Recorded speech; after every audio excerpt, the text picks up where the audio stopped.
Researching house history is a lot of fun, and I'll give you a couple of tips for physical locations and then a couple of tips for online sites as well. So the wonderful resource we have here in Dayton at the main library, the Local History Room, has a complete set of Dayton City directories.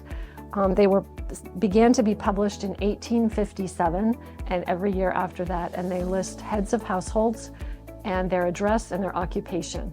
And then in 1914, they started publishing a reverse directory, so you can look them up by address and see who lived at that address. So it's a great resource just to initially look up your own address and see who lived in your house. It is important to remember that house numbers and street names did change over the time, so just be aware of that.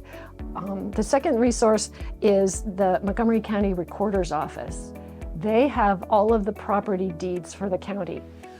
And so you can search online back into the early 1940s and they will list the prior owner. So if you look up your deed, it will say who it was purchased from, and then you can move back from that.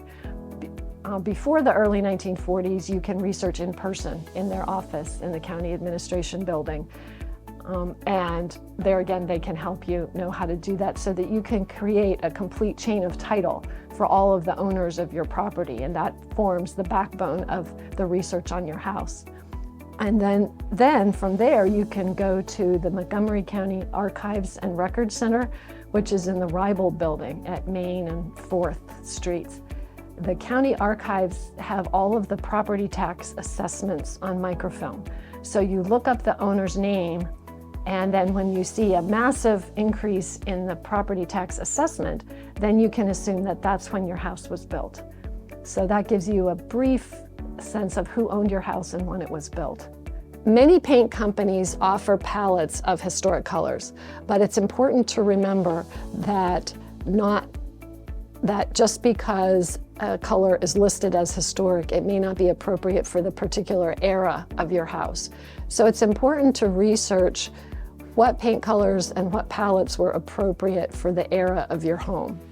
For instance, a gingerbread Victorian would need different colors than a mid-century modern. Research by looking on Google for images of historic homes from your period. You can also look around the historic district at other homes.